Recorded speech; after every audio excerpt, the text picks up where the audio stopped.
Vamos a convencer al gobierno. ¿A qué? ¿A qué? ¿A qué? Más economía, más veracidad, más realidad, más ratón. ¿A qué? Más inversiones, más negocios, Cagando. más prácticas, de todo más es ser más ratón. ¿A qué? Más índices reales, ¿A qué? la onda bursátil es más ratón. ¿A qué? ¿Cómo van? ¿Qué captan? ¿Qué captan? Se anima a pegarlo, mamá, más y más y más y más. El único. Más ratón. Él ve el papel para abajo, yo lo veo para arriba. ¿Qué captan? Para arriba, para arriba, para arriba, para arriba. ¿Cómo van? Cagando. ¿Qué captan? Más ratón. Cagando. ¿Qué captan? Más ratón. ¿Qué hacemos? ¿A dónde voy con esto? Quizá me equivoco yo, pero bueno, a nosotros no nos puede pasar nada, nada, nada. Para mí, país.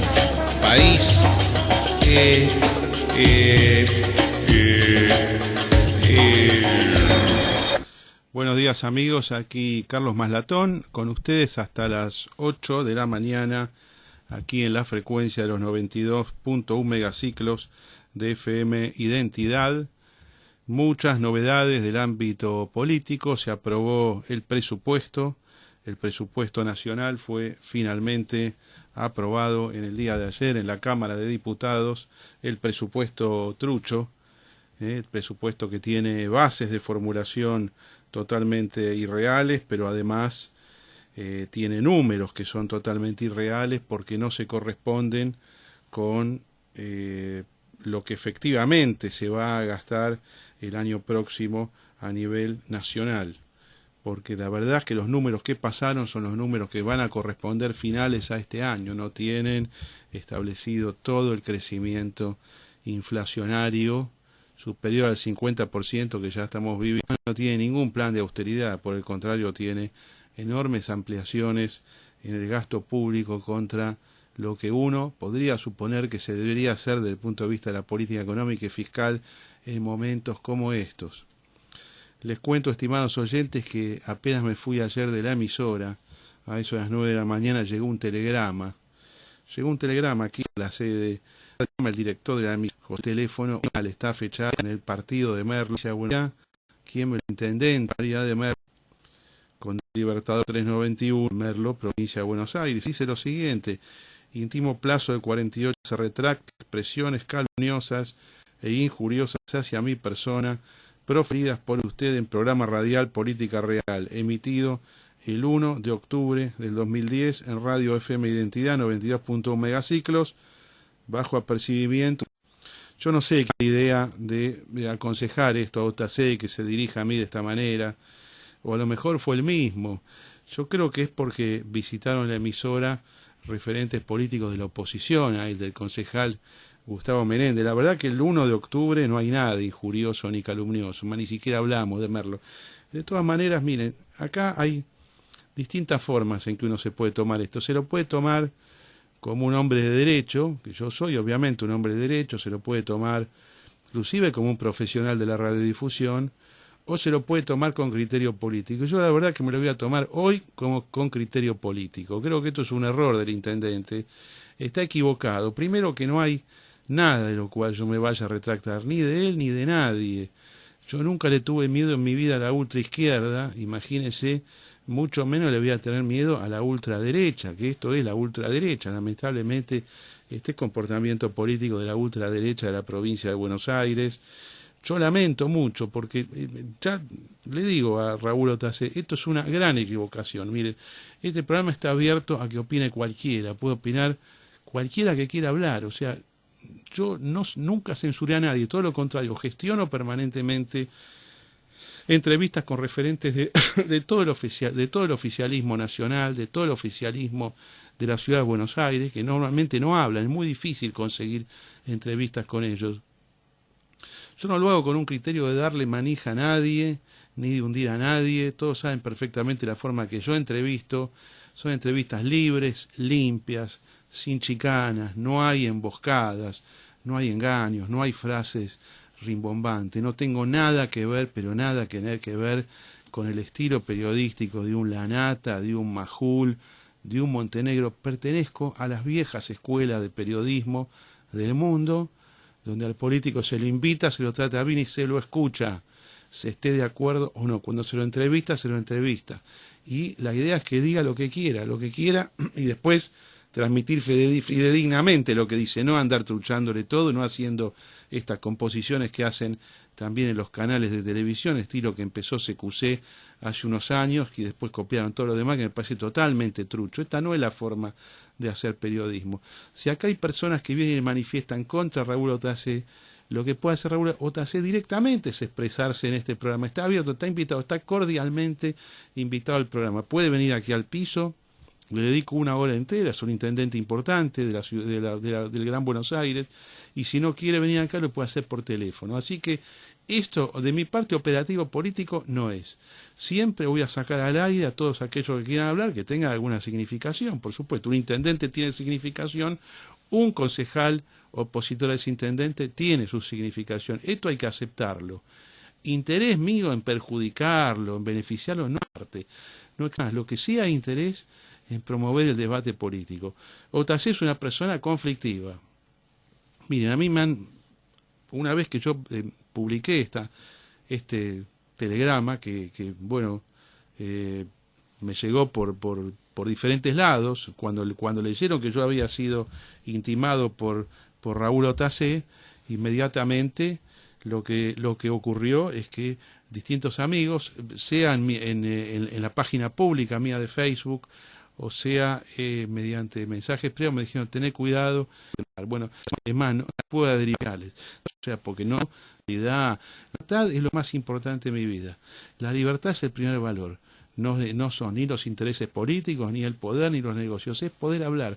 Y creo que esto tiene que ser el valor más importante de un periodista, porque es lo que del otro lado están esperando los oyentes. Los oyentes no se benefician de los negocios que hace el periodista vendiéndose a tal o cual interés político.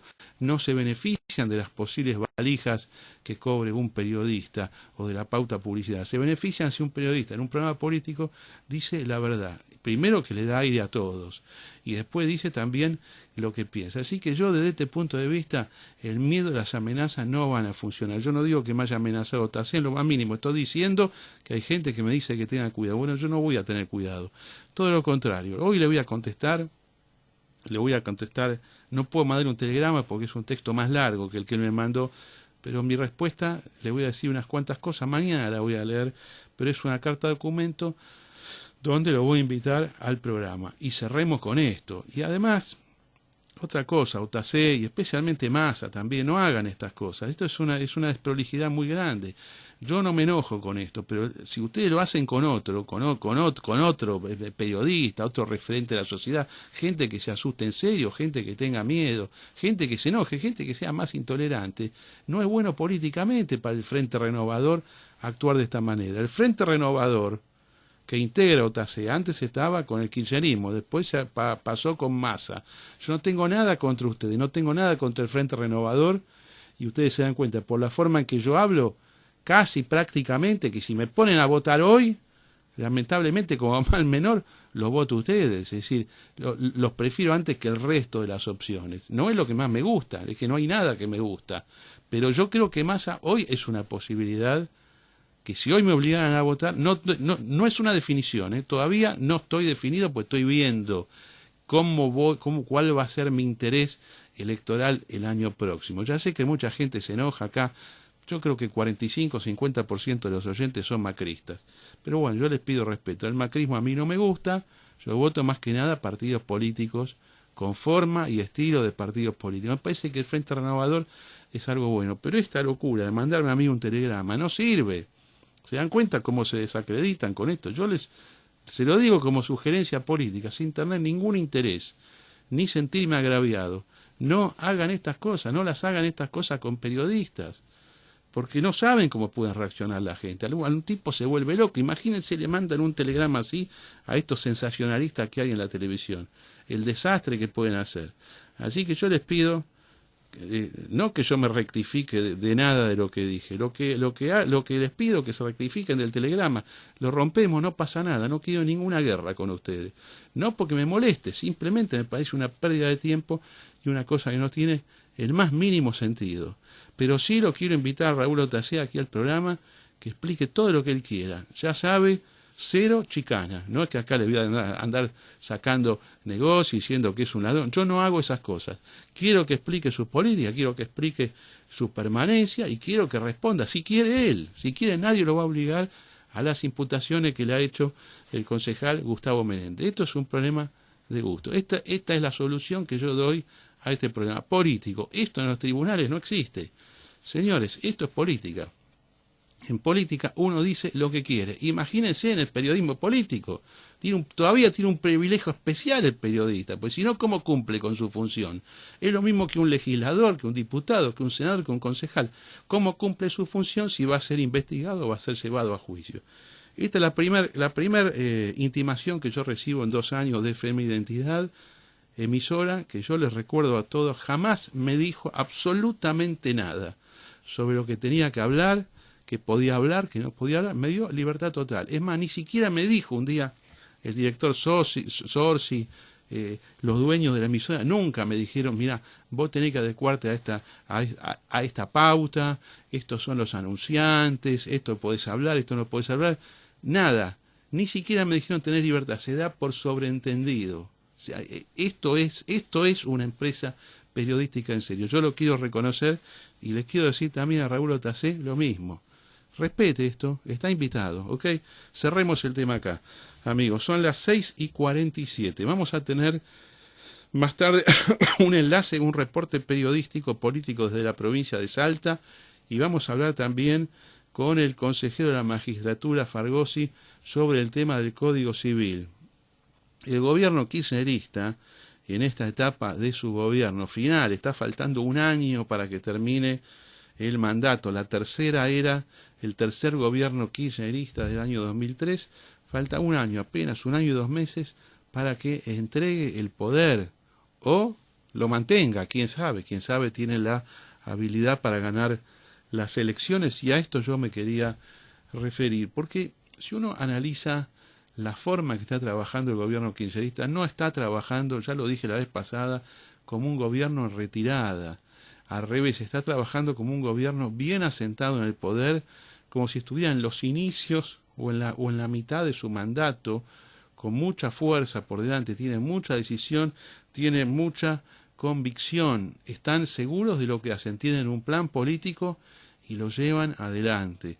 Protegen a su gente, protegen a los imputados, protegen a los procesados, las acusaciones de que se robaron no existen, reciben una sentencia durísima. El golpe más grande político que tuvo el gobierno kirchnerista en 12 años fue justamente este tema del juicio en Nueva York, la sentencia del juez Griesa sobre los acreedores de la República Argentina. Es un golpe político, no es un golpe económico, ¿no? Es un golpe político, por eso ellos dijeron, nosotros no cumplimos y no nos importa nada. Pero además están avanzando en reformas de fondo.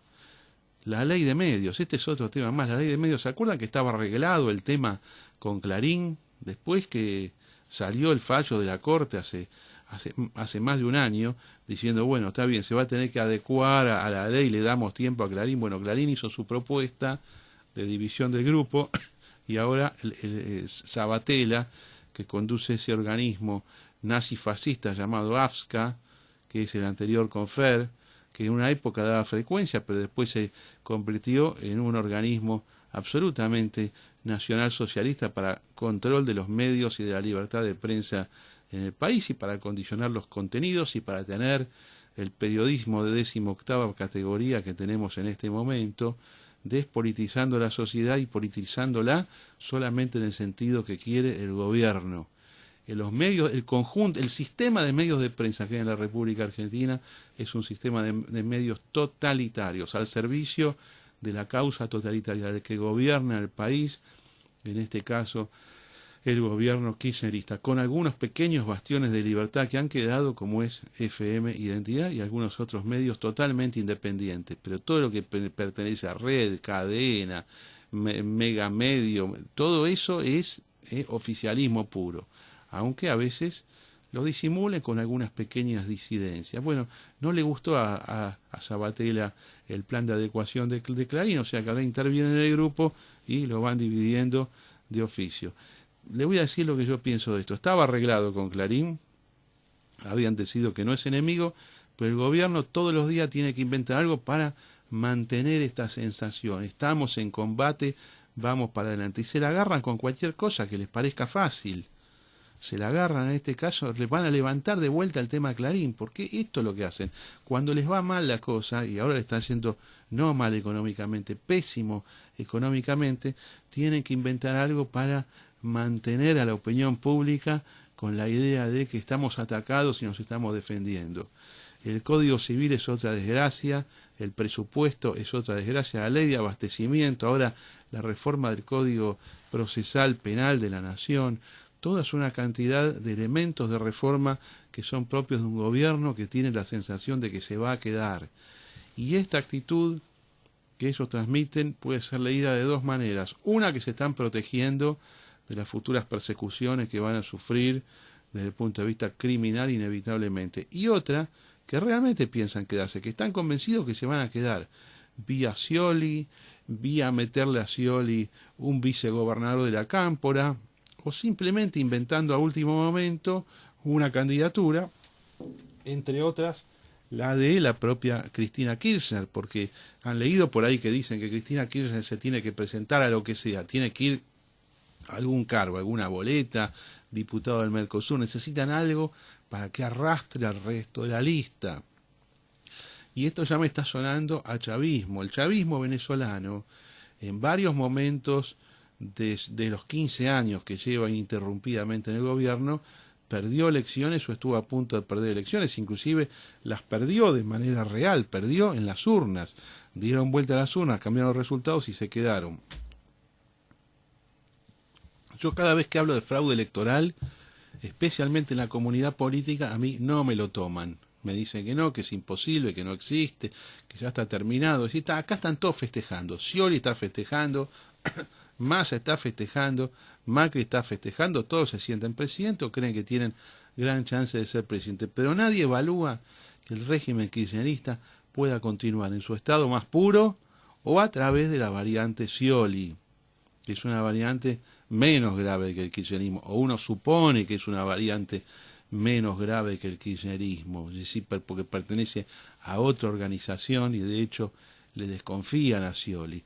Nos decía el otro día Raúl Aragón la habilidad que ha tenido Scioli justamente para mostrarse como distinto estar y no estar al mismo tiempo, tener los beneficios de estar en el oficialismo y las ventajas de ser percibido por muchos como no estando en el oficialismo. Pero yo me pregunto, ¿qué pasaría si efectivamente ocurriesen algunos hechos políticos que determinaran que el gobierno continúe más allá del 10 de diciembre del año 2015, con elecciones arregladas, con fraude electoral, con reformas constitucionales de último momento totalmente truchas, con distintos mecanismos que hagan que el régimen justamente no termine, sino que se mantenga, autogolpe de Estado?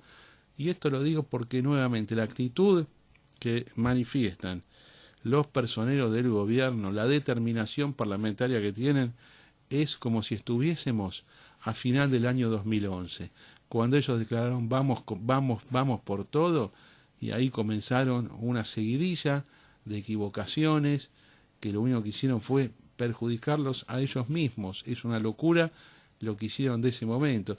Yo, la verdad que en su momento clasifiqué con fecha y todo, dije 30 de octubre del año 2011 al 22 de junio del año 2013, ese año y medio, año y 7 meses, año y 8 meses, fue el momento más crítico del kirchnerismo, fue el kirchnerismo en estado chavista puro.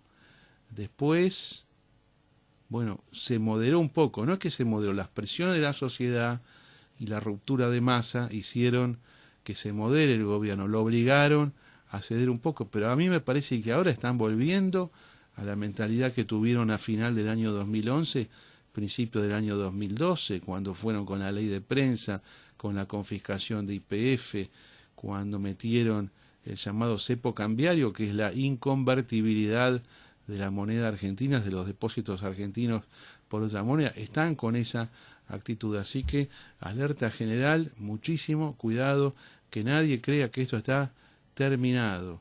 Sobre Sergio Massa, no ahora para criticarlo, sino más bien todo lo contrario, a mí me parece que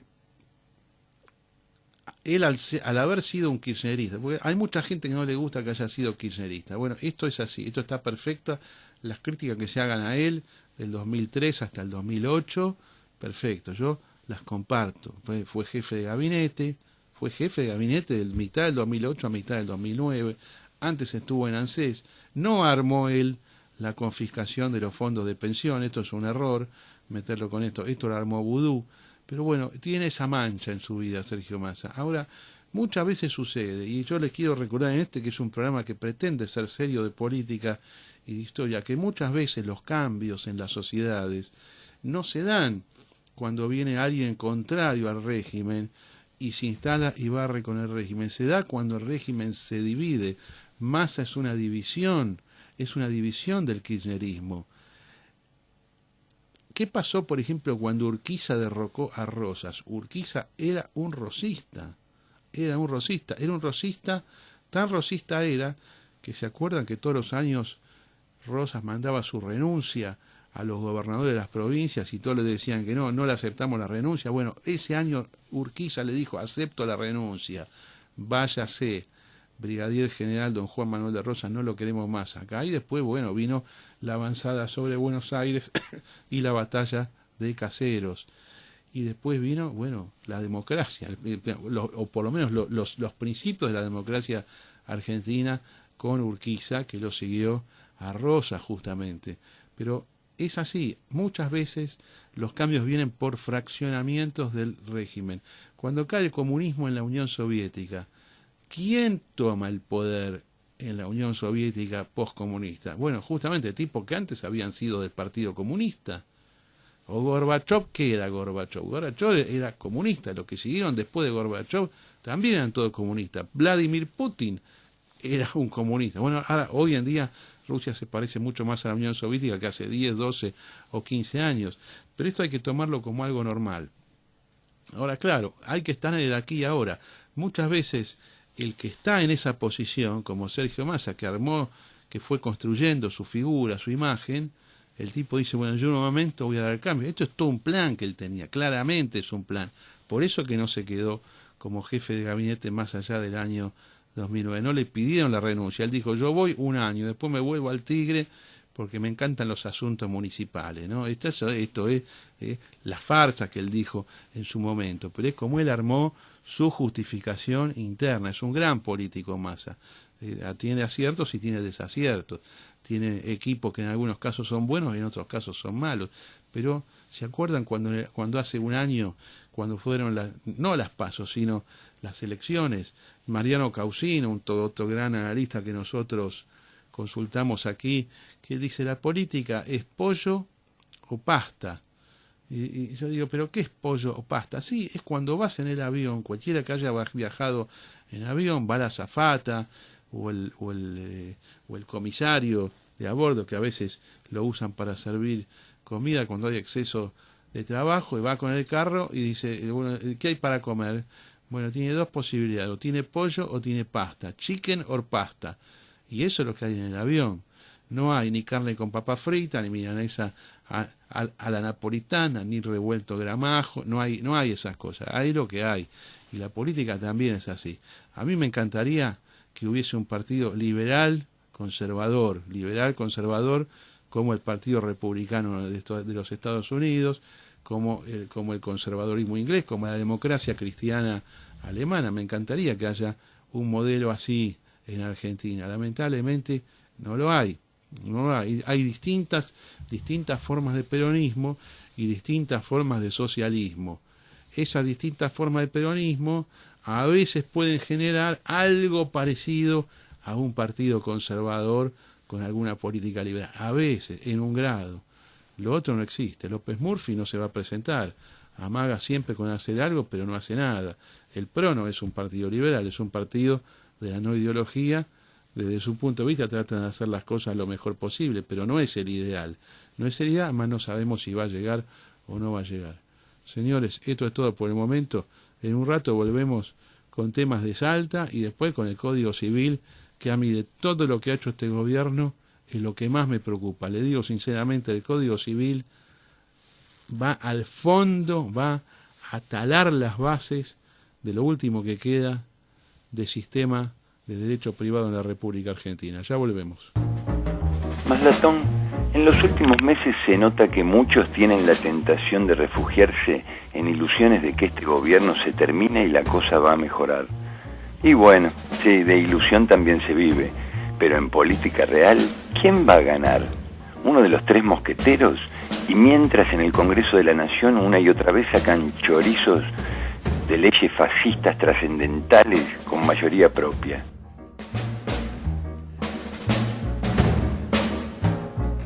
Si Massa empieza, como hace el kirchnerismo, con este tipo de amedrentamientos contra la prensa y todo eso, tampoco lo voy a votar a Massa. En realidad pierde votos. Yo creo que yo y un montón de gente no queremos más todo este patoterismo, ya estamos cansados de todo esto. Un beso enorme en hora de Congreso.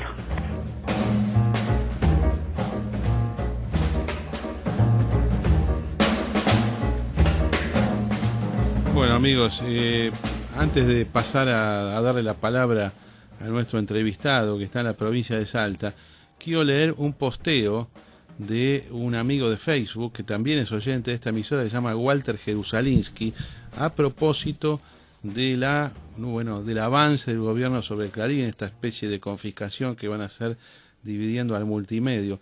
Miren lo que dice Walter Jerusalinsky, dice: Clarín lo tiene casi merecido. Eligió el deshonor y tuvo la guerra. Pudo haber aprovechado el tiempo, pero eligió seguir estupidizando con fútbol, el Papa y supercherías. Y esto es lo más importante, ahora no tiene una ciudadanía que entienda por qué debería defenderlo. Tanta superficialidad política Clarín, tanto operativo de prensa, tanto levantar a uno y hundir a otro. Ahora es sus propias armas que se le vuelven en contra. Un tema para la historia nacional, ¿no? El auge y la caída del grupo Clarín, y cae con sus propios métodos políticos. Tenemos en línea ahora a un amigo que se encuentra en la provincia de Salta, Nicolás Figueroa. Bueno, es oyente de la emisora y además es amigo de Facebook, por eso digo justamente que es amigo. Yo no lo conozco, pero como este programa después continúa en alguna medida en las redes sociales, conversamos allí de política. Buen día, Nicolás Figueroa, ¿cómo estás? Hola, buen día, Carlos, ¿cómo te va? Estás en la ciudad de Salta propiamente, ¿no? Exactamente, sí. ¿Qué edad tenés, Nicolás? 17 años. 17. ¿Y estás desde el punto de vista educativo dónde? ¿En qué parte de la carrera? Estoy cursando el último año del colegio secundario. Colegio secundario. ¿Público o privado tu colegio? Privado. Privado. Contame algo, ¿qué vas a estudiar? Y mi idea originalmente era estudiar ciencias políticas, pero acá en Salta, digamos, la carrera, actualmente el presidente no está, si bien estuvo años anteriores, no llegó a suplir el cupo que demandaba dicha carrera y por ende la cerraron. Y la más cercana que hay acá en Salta, digamos, a ciencias políticas, digamos, sería Relaciones Internacionales. Claro, ¿y eso dónde está? ¿En la Universidad de Salta? ¿En dónde? En la Universidad Católica. En la Universidad Católica, está bien. O sea que vas a estudiar Relaciones Internacionales entonces, básicamente. Sí, seguramente. Pensé en un momento en estudiar en la DITEL, ahí en Buenos Aires, pero claro, más allá, digamos, por el monto que debo disponer, digamos, para pagar las cuotas, me queda medio de trasmano acceder a dicha universidad. Lo más cercano que tengo es Escobar y es todo un esfuerzo, claro. Sí, cuesta plata, además el país no está muy bien. Claro. Nicolás Figueroa, Salta tiene, a ver, corregime, en este momento casi 1.300.000 habitantes. Sí, según el último censo, sí, 1.300.000. Claro. Y la superficie de Salta es 150.000 kilómetros cuadrados. Sí, exactamente. Bien, Salta tiene distintas zonas geográficas, no Sí. es todo igual, hay parte de Chaco, hay parte de altura, Claro. hay parte de valles, Puna. claro, hay Puna, y tuvo una expansión muy grande en los últimos años con el tema del turismo, que se desarrolló realmente muy bien, gente de todo el mundo visitando tu provincia que es tan linda. ¿Vos cómo viviste esos cambios? ¿Se ve a simple vista? Sí, la verdad que realmente se notó, mayormente en el crecimiento de la infraestructura. Se dio un auge importante en lo que es la hotelería, en los servicios gastronómicos, como te digo, se amplió la infraestructura, o sea, se concretó el primer anillo de circunvalación de la ciudad, se ampliaron avenidas, se hizo más accesible al turista de tanto ciudadano, se revalorizó la Plaza 9 de Julio, Claro. se adoquinó, se pintó el perímetro del centro de la ciudad, que actualmente se encuentra custodiado arquitectónicamente, digamos, porque no está permitido, como en otras ciudades del país, la concreción de un edificio en altura, de mayor de 8 pisos, por ejemplo, o con una fachada distinta Claro. O sea, tiene buenas normas de preservación histórica que se cumplen en la ciudad de Salta. Sí, y la verdad que se cumplen a rajatabla, porque demanda, abrir un simple dractor demanda muchísimos papeleos. Claro. No sabemos si es bueno o malo eso. Si Claro, se hace para preservar está bien, pero si es parte de una burocracia que traba las cosas, seguramente no. Claro, es demasiado burocrático en ese aspecto, pero, o sea, obviamente dependiendo del rubro que el comerciante desee establecer, digamos, no es así con todas las cosas. Por ejemplo, con una galería, con un mercado de pulgas, lo que sea, ahí sí hay más trabas burocráticas. Claro, perfecto. Ahora, contame una cosa, Figueroa, sobre el gobernador Urtubey, ¿cuál es tu opinión mejor dicho, cómo lo clasificás políticamente, Urtubey? ¿Qué es? Urtubey, para decirlo rápido, es un oportunista, es un kirchnerista que en su tiempo demostró ciertos alejamientos, digamos, al modelo de la Presidente, y, por ejemplo, en épocas de Néstor Kirchner, cuando se trató el tema de las restricciones hacia el sector rural, donde ningún funcionario, ni mandatario provincial, nacional, voy a decir como quiera, asistió a un acto de la sociedad rural, y este fue el primero y único que lo hizo, y muchos lo valoraron por su acto, y en algunas y otras cuestiones siempre se mantuvo como distante, en cierto punto. ¿Y hoy cómo está para vos con el gobierno? ¿Sigue con esa línea distante? No, ahora, ayer dijo, o antes de ayer, dijo que Máximo le parecía, no recuerdo con expresión la palabra, pero dio elogios a Máximo, digamos, cosa que nunca había hecho, o sea, nunca se mostró tan, por decirlo burdamente, tan chupamedias, digamos. Claro, bueno, porque esto es así. Que es un funcionario muy bien formado, o algo de esa calaña, algo así. Bien. ¿Qué es lo que querrá hacer el kirchnerismo con Máximo Kirchner, no? Qué gran misterio. Yo la verdad que no tengo ni idea. La única vez que habla. Me parece que es algo muy raro. Si no cometerán la locura de llevarlo a presidente, pues no saca nada. Pero a lo mejor lo quieren filtrar en una vicefórmula. Claro, lo van a terminar quemando si lo quieren llevar al presidente.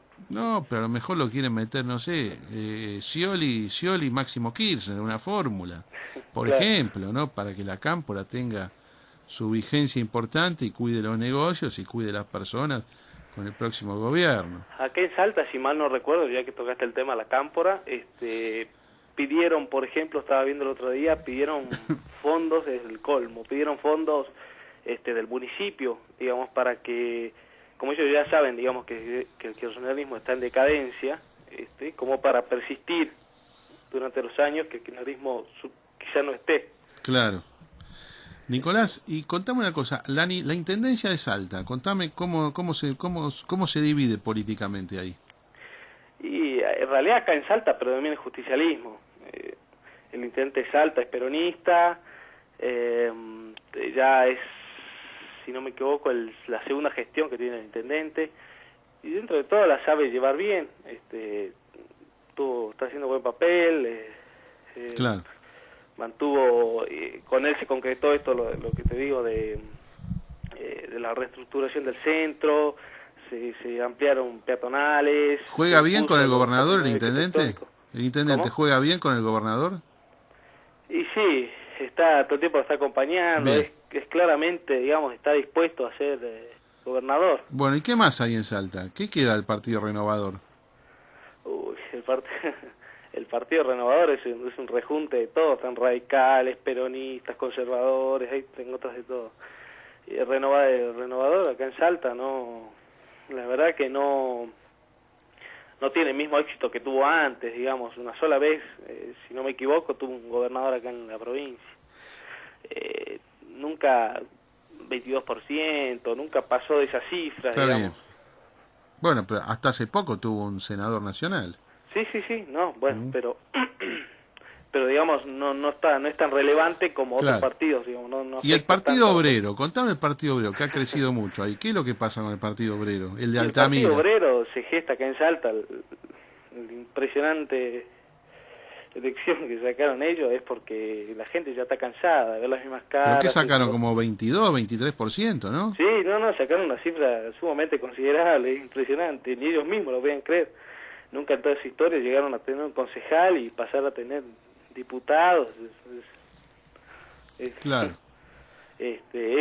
Pero la gente lo que implantó ahí es un voto de castigo por no renovar figuras políticas, por no presentar otras propuestas.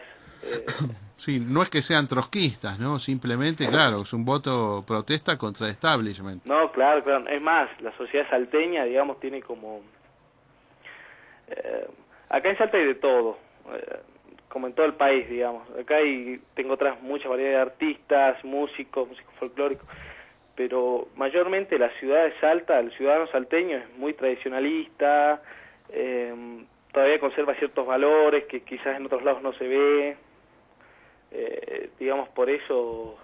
Y es probable que sea la provincia más conservadora del país, ¿no? Posiblemente, En materia de pero- costumbres y usos sociales. Claro, pero el conservadurismo que existe acá en Salta no es un conservador liberalista, digamos. No, claro que no. No. Claro, es totalmente nacionalista, es Sí, distinto. está bien. Y Llega mucho más fuerte, es más extremista. contame, Nicolás, el tema del Partido Obrero, ¿vos lo ves con alguna vigencia o lo ves ya como que fue un fenómeno de una elección? Y fue el fenómeno de una elección, pero la verdad que superaron mis estimaciones. O sea, yo pensé que iban a demostrar, o sea, por el hecho de la identidad del trotskismo, digamos, que iban a mostrarse quizá más aguerridos, o sea, de otra forma. No, la verdad que se están... Y bueno, pero es que es así. Están llevándola bien. La política es así, ¿no?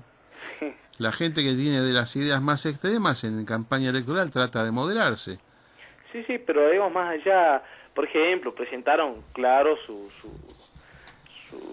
disidencia, digamos, con los modelos actuales, con algunas cosas, pero como especie de partido opositor, la verdad que la están llevando bien. O sea, están a favor del 82% móvil, a favor del aborto. Por ejemplo, acá, yo creo, como en todos lados, la política argentina se rige en el catolicismo. Sí. Le hacen hacer juración por Biblia.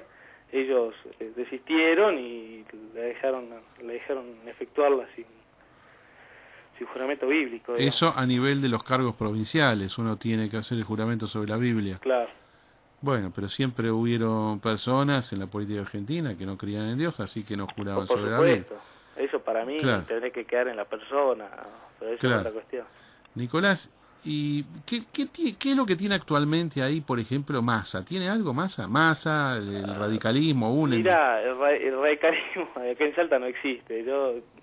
No sacó nunca un gobernador, hasta donde yo sé, pero saca cifras muy bajas, digamos, en las elecciones, como últimamente en todo el país, desde la última... ¿Y Massa qué elección tiene del presidente armado? radical, la verdad que... Y Sí. Massa Massa hizo alianza con Juan Carlos Romero, Ujú. con Juan Carlos Romero y con Durán Cornejo. Sí. Que Durán Cornejo en realidad es originario del Partido Conservador Popular. Sí. O sea, es una mezcolanza medio rara, pero...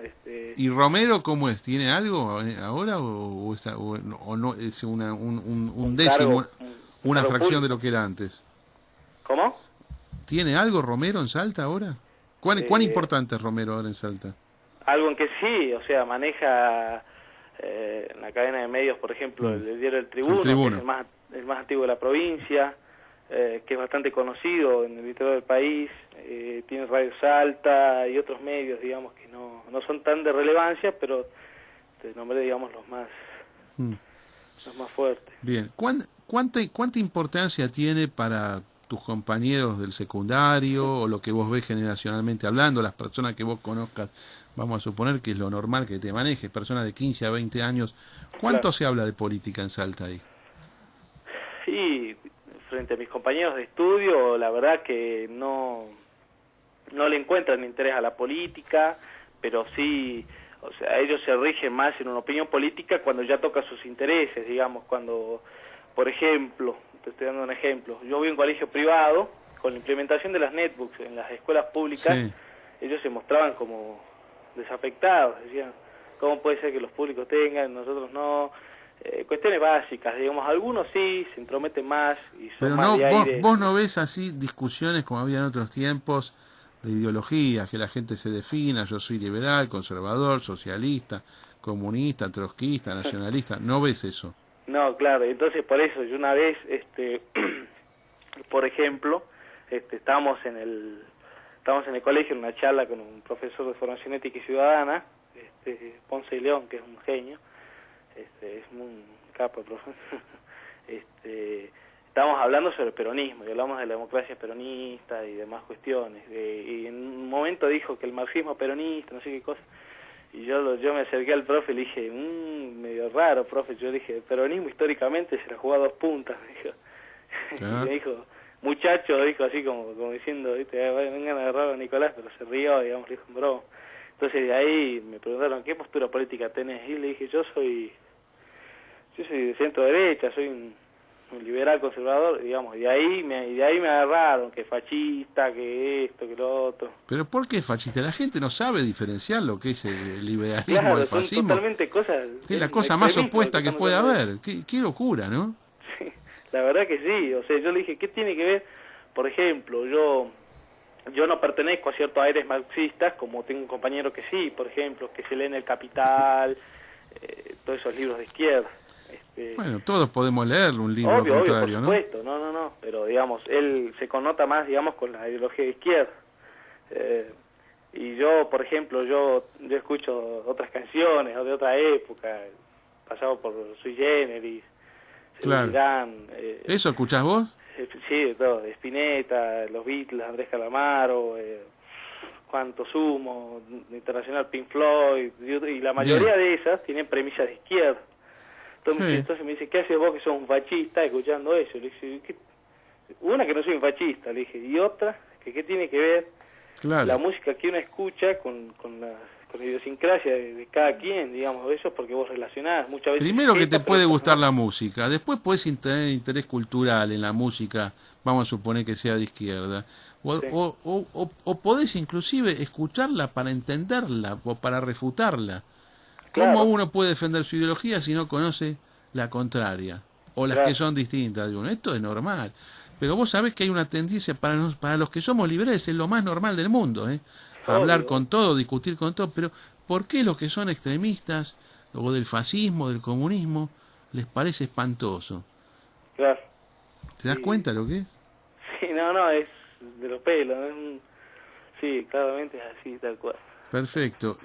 Nicolás, hace un tiempito se inauguró un tren ahí en la ciudad de Salta, que iba de dónde a dónde. ¿Qué es lo que pasó? Sí, así es.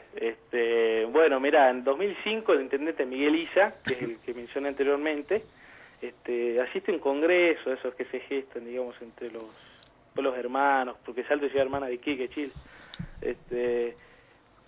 Y por ejemplo, habían presentado una propuesta de un tren suburbano en la ciudad de Salta, que iría de norte a sur. Y ¿Ese entre tren ellos, funcionó alguna vez? ¿Había funcionado en el pasado alguna vez? No, jamás. Ah, jamás. No, nunca. Y también se habló de una concreción de un tren que vaya de Salta capital hasta Iquique, Chile. Claramente se puede hacer, ya que existe el ramal C14, que es una obra de ingeniería fabulosa, hecha por el ingeniero Mauri, el ingeniero alemán, radicado en Salta, que es de relevancia en todo el mundo. Es el, si no me equivoco, es el 9º tren más alto del mundo, o sea, el ramal más alto del mundo, el C14, que es el atraviesa La Puna, Salteña. Claro. Y bueno, cuestiones de que después de ese congreso no pasa nada, y en el 2009 viene la presidente y el secretario de Transporte, Ricardo Jaime, que ya... Jaime. Sí, ya tiene su historia. Y encabezan un acto en la estación, y lanzando trenes en Chaco, Buenos Aires, Tucumán. Y anteriormente, con esta supuesta revolución ferroviaria que hoy está encabezando Randazzo, que en ese momento la quería hacer Jaime, gastan 280 millones de euros en... creo que eran 150 locomotoras y 300 vagones, sí, entre cochemotores y otras cuestiones, que eran comprados a España, digamos, y que para ellos representan material de descarte, claramente ya no lo usaban más, de los cuales alrededor del 80% está fuera de funcionamiento, está sacado de circulación porque están destruidos, o los usan para repuestos, o están derrumbrándose en polvorines y... Pero en Salta se había inaugurado ese ramal entonces. No, o sea, en Salta ya estaba vigente el ramal. Yo te estoy diciendo, digamos, que antes de que venga la presidenta habían adquirido estos coches ferroviarios a España. Claro. Donde posteriormente viene el presidente con Jaime, encabezan un acto en la estación central Salta, te lanzan los trenes por teleconferencia, era una novedad la teleconferencia en esos años, era creo que la segunda visita de la presidenta de Salta. Y lanzan a Chaco, Buenos Aires, Tucumán y Córdoba, de los cuales, pasada esa fecha, no funcionó ninguno. Claro. Pero acá en Salta, o sea, en parte del municipio se encargó sería como una especie de ente regulador del tren, una cuestión así, digamos, que surgió del mismo, entre el municipio y el gobierno de la provincia. Instauraron esto y el tren estuvo en funcionamiento un año, pero uno no podía pagar su pasaje y circular libremente en el tren, sino que el tren tergiversaba su recorrido original, o sea, hacía de Estación Central Salta hasta Cerrillos exclusivamente, y lo hacía en una hora que era bastante...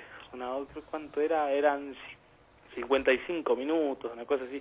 Claro. Es de los pelos, cuando en el auto uno lo hace en 20 minutos. ¿Pero está funcionando ahora? Sí. Ah, bien. Pero no es tramo, no es el recorrido. O sea, anduvo un año durante un tiempo de prueba, como para hacer un simulacro a la gente de claro, que el tren está funcionando, y después lo quitaron, y esas licitaciones eternas, y el comienzo de obra que lo dan vueltas, en síntesis se lavaron las manos. Posteriormente, acá en Salta, hay una localidad aledaña que se llama General Güemes. Sí, Güemes. Que está a 48 kilómetros de la capital salteña. Bien. Donde, digamos, Güemes tiene talleres, sería como la Tafí Viejo de Salta. Claro. Es una ciudad netamente ferroviaria, que con las privatizaciones y demás cuestiones se paralizó el ferrocarril. No se paralizó... No tuvo el mismo uso que tuvo durante las épocas que eran en manos del Estado. Perfecto. Y digamos, y los habitantes de Güemes cortaron la vía en señal de protesta, ya que ellos no están incorporados en el sistema urbano de pasajeros. Aquí en Salta existe un sistema que es una concesión que firmó el gobierno para el transporte automotor de la provincia. Bien. Que se llama Saeta, que somos los primeros en incorporar una tarjeta magnética y demás cuestiones. Digamos, tenemos colectivos que cada 3 años se renuevan y demás. Bien. Así que está bueno. Nicolás, digamos, y como ellos no contemplaban con ese beneficio, y tenían que pagar boletos de larga distancia, que eran 25 pesos por viaje, para una distancia no muy larga, también pasando por peaje, que es una autopista de ingreso a Salta. Entonces Bien. se quejaron, ¿cómo puede ser que nosotros somos una ciudad netamente ferroviaria y tengan un coche motor en la estación Salta rumbrándose, que no le dieron nunca el uso debido, venga para nosotros? Y bueno, y por ende, en la asunción del ministro de Transporte y del Interior, de Florencio Randazzo, lo pusieron a funcionar luego de los cortes de vía y demás cuestiones que efectuaron estos habitantes y ex trabajadores ferroviarios, digamos. Bien, buenísimo. Nicolás, ¿tenés definición política para el 2015 o todavía no? Sí, todavía me parece medio precipitado, pero yo me tiraría más actualmente por el lado de Mauricio Macri, porque también obviamente no me gusta todo lo que hizo, Claro. pero... ¿Y qué tiene el PRO en Salta? Contame, ¿qué es lo que tiene? ¿Están armando algo? ¿Qué cosa? El PRO en Salta. El PRO está con, si no me equivoco, es una personalidad nueva en la política, se llama Juan Collado o algo así. ¿Y qué hace? ¿De dónde viene? Yo creo que es por eso, como te digo, nadie lo conoce, digamos, Claro. Salió de la nada, de la misma nada. Es un emprendedor local que, digamos, haría fórmula, también creo que que Olmedo, el diputado Olmedo, Sí. También Olmedo. se lo incluiría en el partido, pero la verdad es que no tengo idea. Olmedo seguro... Pero sos una persona que elige en este momento la opción del PRO, básicamente. Y actualmente sí, Bien. pero más allá de eso, digamos, por el historial de Massa, porque no me termina de convencer, es como Claro. como que no se termina de definir en una postura, Está digamos, bien. es como... A mucha gente le pasa eso, la verdad que a mucha gente le pasa eso, inclusive gente que va a votar por primera vez o es su segunda elección, digamos, entre 18 y 25 años, tienen ese problema con Massa y el PRO está un poco más fuerte ahí que Massa. La verdad creo que hay un tema generacional. Claro, es decir, generó parte del bloque de los Kirchner, era conocido porque la lavaba todo el tiempo, incluso en ese tiempo Video Match los gastaba, digamos, Claro. por ser tan generoso, tan... Es verdad lo que decís. Nicolás, muchísimas gracias por el reporte. No, gracias a vos. Estemos en línea después y más adelante te llamamos de vuelta para que nos actualice la realidad salteña. Bueno, muchas gracias. Muchísima Carlos, suerte en lo que va a ser tu carrera de relaciones internacionales y nos vemos en cualquier momento. Hasta pronto. Dale, hasta pronto. Gracias. Gracias. Chao, suerte. De Palermo, estoy escuchando estupendo tu editorial con respecto a posibilidades políticas. Es cierto, el kirchnerismo no se va y no va a dejar el poder tan fácilmente, ya sea metiendo gente con Scioli, tratando de hacer arreglos con Massa o con Macri. Hay un tema que es prioritario, el tema penal de todos estos funcionarios, ¿no? En una democracia realmente seria irían presos, la propia supervivencia civil, como lo llamo. Bueno, abrazo viejo, que tengas un buen día. Eduardo de Palermo.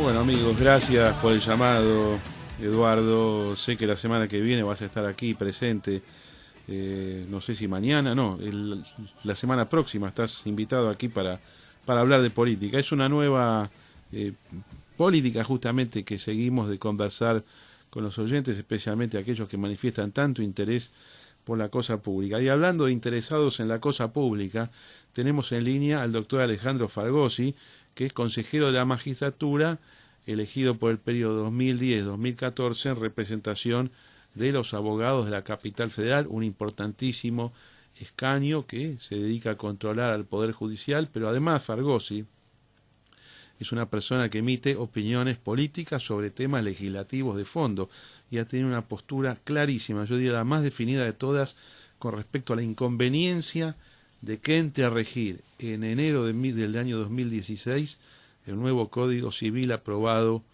por el Congreso de la Nación. Buen día, Fargosi, gracias por recibirnos. Buen día, ¿qué tal? ¿Cómo estás? Bien, Decime, muy bien. lo voy a dividir en dos. Primero que nada, ¿por qué crees que el gobierno se jugó por el lado del Código Civil? Una. Y después, básicamente, ¿qué es lo que afecta y por qué esta nueva norma no debería entrar en vigencia? Yo creo que es por un tema yo creo que la presidenta ha hecho una cantidad de cosas, como otros líderes en la historia del mundo, por egolatría, exclusivamente. Claro, mirá qué bien. esta es una constante, repito, en toda la historia política del mundo, incluso se han escrito libros sobre la relación entre la psiquiatría y la política, no lo estoy inventando, es natural, los gobernantes son seres humanos y tienen las mismas fortalezas y las mismas debilidades que cualquier hijo de vecino. Bien. Con lo cual, esto de cambiar el Código Civil entre gallos y medianoche, sin ninguna necesidad, mientras el país se incendia en distintos aspectos, evidentemente demuestra que hay algo distinto a lo que podría indicar un análisis frío y lógico de la racionalidad política, ¿no? Claro. O sea que es la única explicación que le encuentro. Jactancia personal política. Sí, absolutamente. Claro. Absolutamente. Y cuanto lo comparo, más... Sí. A la presidenta le gusta compararse con personajes trascendentales, ¿no? En este caso Napoleón Bonaparte. Napoleón sentó las bases de la Europa moderna y de hecho sentó las bases del mundo moderno cuando dictó el Código Civil de 1804, que dicho sea de paso los franceses todavía usan y no son un país antiguo, ¿no? Claro. Pero fíjate, Carlos, que al mismo tiempo de eso, que fue una manifestación de genialidad política y cívica, también invadió Rusia, debiendo saber que Rusia no era un enemigo y que iba a perder, y bueno, perdió 500.000 de hombres en el camino. ¿Eso qué fue? Egolatría. Claro, exactamente. Bueno, todas las cosas buenas que tuvo Napoleón al nivel primero que estás diciendo, las arruinó con su política exterior ridícula, ¿no? Exactamente.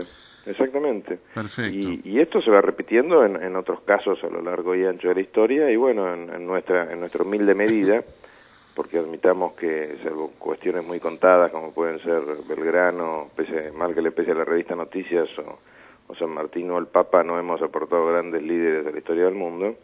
Lo cierto es que en el caso de Cristina, para mí tiene que ver con la egolatría y punto. Perfecto. Y yo creo que cuanto más algunas personas, o algunos juristas, o algunos políticos dicen no saque el Código Civil, ella toma nota de quiénes están en contra, lo voy a hacer a propósito para reventarlos a estos que me están diciendo que no. Sí, por supuesto. Bueno, Código Civil, es muy difícil explicar para alguien que no es abogado qué es el derecho civil, pero es lo más difícil que existe. Son 5 años en la facultad, 1, 2, 3, 4, 5, uno recién por la tercera parte, por la segunda parte empieza a entender de qué se trata la cosa. No es así nomás, no son artículos sueltos, es un conjunto de normas que se van pegando entre sí, no se pueden cortar de a poco, por eso los codificadores tardaron tanto tiempo en hacerlos. Sí, exactamente, el Código Civil, para decirlo clarito, es un sistema de leyes que abarca desde que uno es concebido en el útero materno hasta el tataranieto, es decir, desde que empieza la vida hasta que se terminan las herencias, el Código Civil abarca esta cuestión. Y por eso a los abogados, como bien decís vos, nos lleva 5 años enterarnos que existen. Claro. Y después 5, 10, 15... en serio, claro. Ser especialistas en una partecita, porque es bueno que lo sepa la gente. No existe ninguna persona en el mundo que pueda decir que es especialista, entre comillas, en derecho civil. Uno es especialista en una parte del derecho civil. Claro. Explicar esto en 3 minutos, en 10 minutos, en un programa de televisión o de radio, es sencillamente imposible. Es imposible, de hecho, explicárselo a un político que no se dedique al derecho civil desde hace 20 años. Pero está bien que digamos que es una cosa extremadamente compleja y que no se puede tocar así nomás, y que no es una norma, no es un cuerpo de normas que pueden ser librados al juego normal de la política.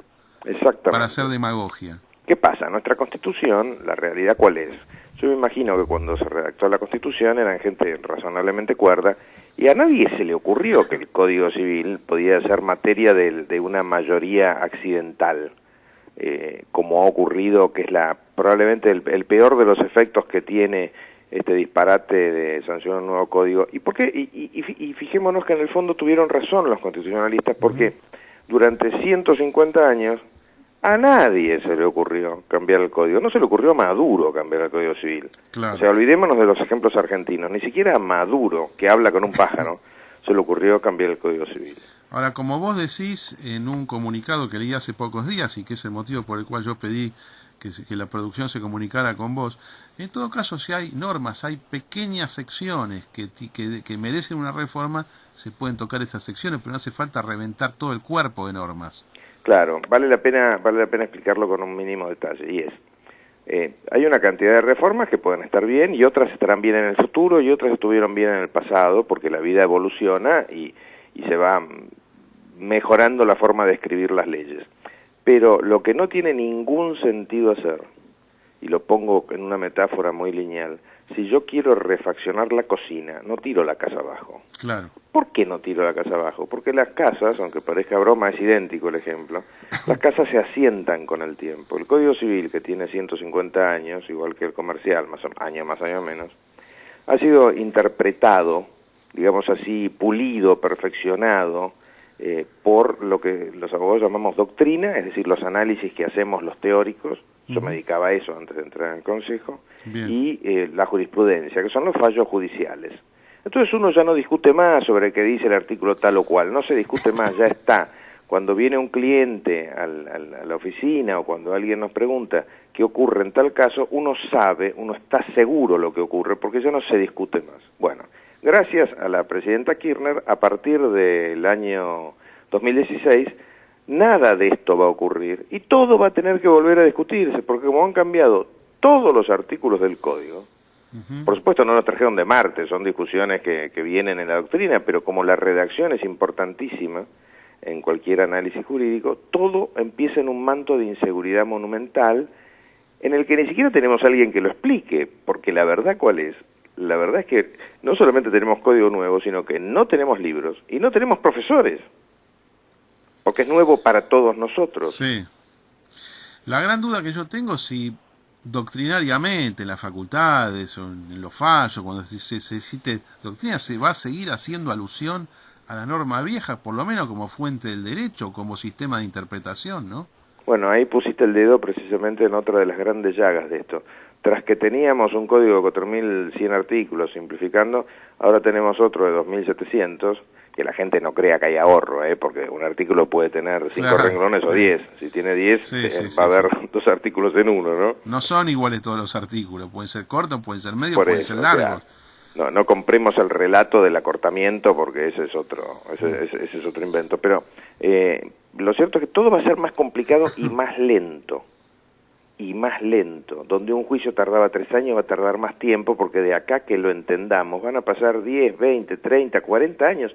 Es una locura. O sea, cuando uno se sienta a pensar, supongamos un inversor X, un inversor chico, no un inversor grande, porque las grandes empresas se fijan en si ganan mucho y van a la África, al medio de Rusia o donde fuere. Incluso hasta pueden llegar a venir acá en un momento, no ahora, claro.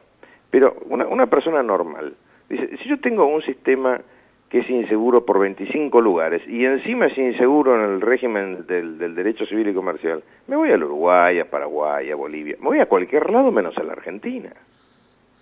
Seguro. Y te paso, Carlos, un detalle que no es menor. No solamente está el tema de si las obligaciones en dólares, en pesos, que no es cierto lo que dijo la presidenta, se pueden cancelar las obligaciones en pesos pese a que hayan sido contraídas en dólares, con lo cual que la gente se olvide de la posibilidad de ahorrar en dólares. Pero dejando de lado eso, hay otro detalle que es trascendental. De ahora en adelante, la propiedad privada, que es lo que tenemos todos, la propiedad privada abarca desde un petit hotel fastuoso hasta una casilla en una villa. La propiedad privada va a estar sometida no a la ley civil a la que se tenían que someter provincias y municipalidades, sino a la ley civil, digamos a la ley nacional, a la ley provincial o a la ley municipal. Con lo cual, cuando uno compre algo, tiene que cruzar los dedos de que los 7 miembros del Consejo Deliberante del municipio respectivo no se les ocurra una locura. Pero a ver, ¿por qué decís eso? No entiendo lo que estás diciendo.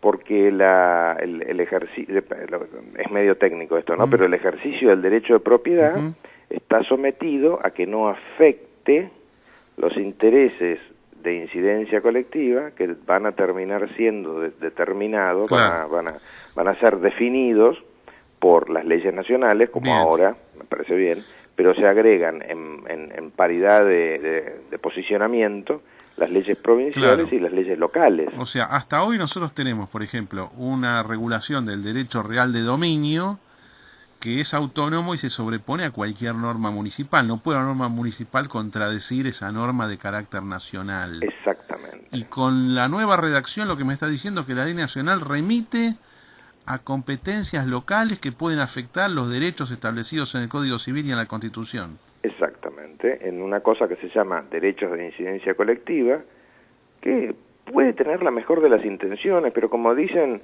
los tweets del pasado, que eran los refranes, de buenas intenciones está empedrado el camino al infierno. Cuando uno, es interesante comentarle esto a la gente, cuando uno redacta una ley, que hay una actividad que se llama técnica legislativa, claro, que hay que saber leer y escribir, entre otras cosas, para eso. Cuando uno redacta una ley, tiene que partir de la base de que va a ser interpretada con buena o con mala fe. Claro. Ojo, con buena o con mala fe. No es que uno diga, bueno, esto quiere decir tal cosa. No, esto quiere decir tal cosa para uno, para otro puede decir otra. Ejemplo. Vamos a poner un ejemplo para no hablar en el aire. El nuevo código dice que el ejercicio de los derechos de propiedad no puede afectar el medio ambiente. A uno le suena bien, dice, bueno, me parece muy bien. Pero la palabra afectar implica que puede afectar positiva o negativamente. Entonces, podría ocurrir, y estoy seguro que en algún momento va a ocurrir, desgraciadamente, que cuando algún consejo deliberante quiera perseguir al opositor del partido de turno, aunque este hombre haya puesto una estatua de Rodin en el medio de su jardín, va a decir que afecta positivamente, pero afecta el medio ambiente visual y por ende la debe retirar. Esto que parece un disparate ha ocurrido. De hecho, acabamos de voltear una estatua de Colón.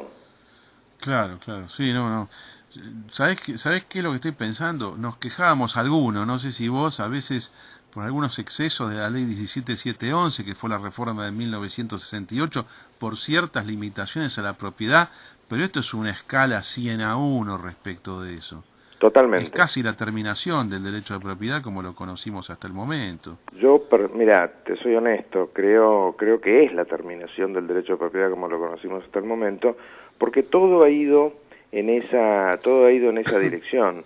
El que fue mi maestro en Derecho Civil, y no quiero aburrir a la audiencia, que se llamaba Marco Aurelio Risolía. Nada más ni nada menos. En el año 1945, hace 70 años, escribió su tesis doctoral explicando que con todas estas excepciones al derecho de propiedad y a la libertad de los contratos, se iba a terminar mal. Bien. Dijeron que era exagerado, que estaba viendo fantasmas donde no los había, recibió muchísimas críticas por eso. Hoy, 70 años después, vemos que Risolí era un visionario. Claro, es así, Fargosi. Además, hemos hablado un poco de la persona, de los derechos reales. Vamos ahora a la parte de los contratos. Argentina ha ido degradando su protección a la seguridad jurídica. El contrato vale cada vez menos, porque así es el comportamiento del Estado. Así son todos los defolteadores privados que hay también, que aprovechan de cada situación para obtener una ventaja. Pero ahora se consagra también en el Código Civil esta inseguridad jurídica en materia contractual. ¿Qué pasa con las obligaciones emergentes de los contratos? ¿Y qué pasa, cómo queda realmente en tu interpretación el tema de las obligaciones de dar sumas de dinero? Cuando tenés pactado una cosa en una moneda, ¿la podés cancelar con la moneda local que imprime el Estado?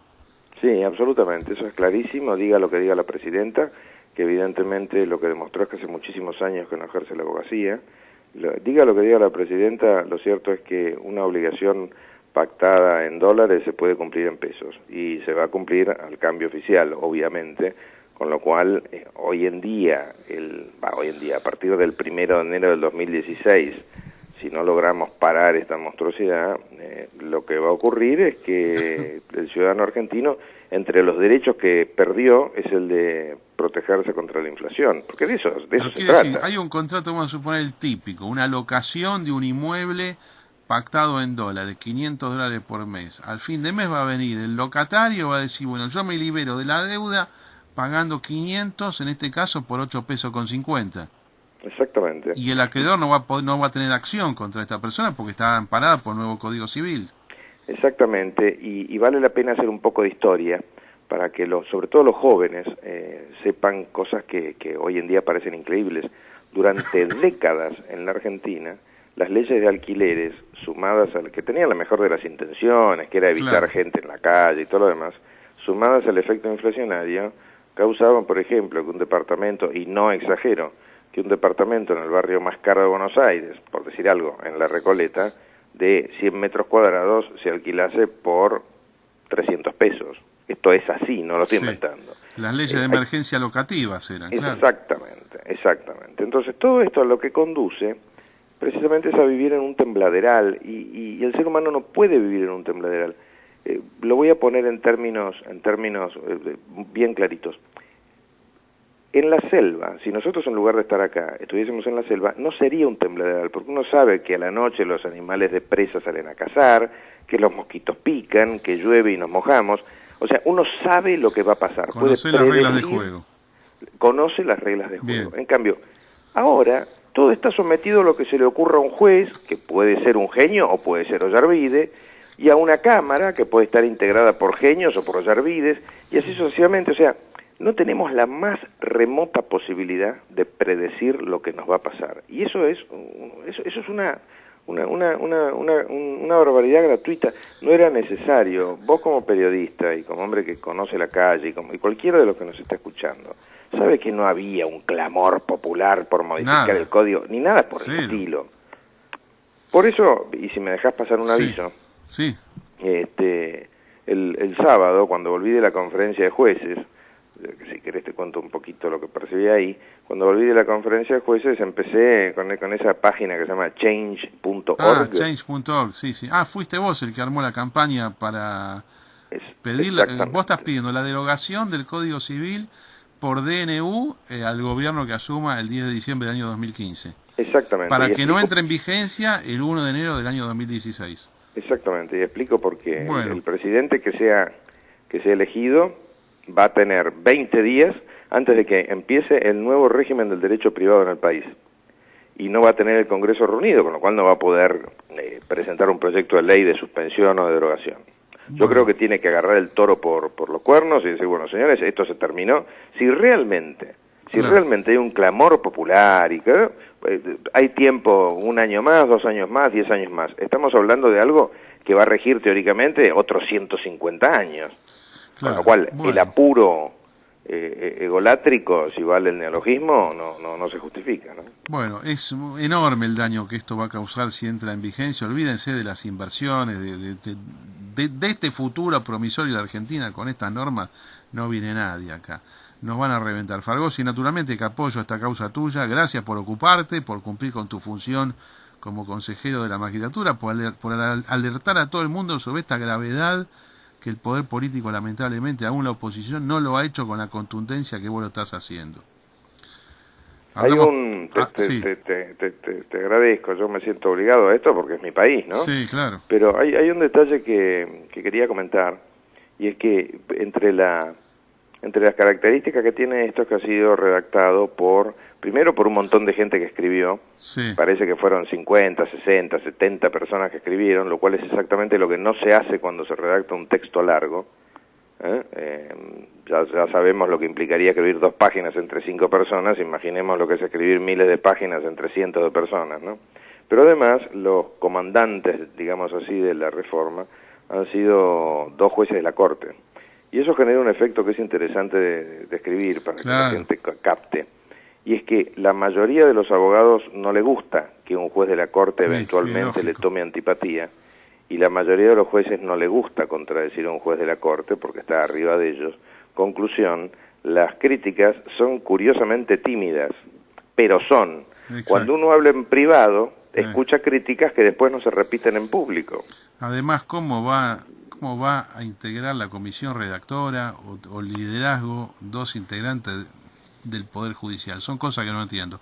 Fargosi, se nos fue el tiempo. Muy interesante todo. Te vamos a volver a consultar sobre este y otros temas si tenés la posibilidad. Por supuesto, muchas gracias por el llamado. Muchas gracias. Y amigos, se fue el programa, se voló. Este tema es, como yo dije al inicio del programa, el peor de todo. Lo peor que hizo el kirchnerismo es esta reforma del Código Civil. No saben cómo va a destruir el país esta norma. Gracias a todos, nos vemos mañana.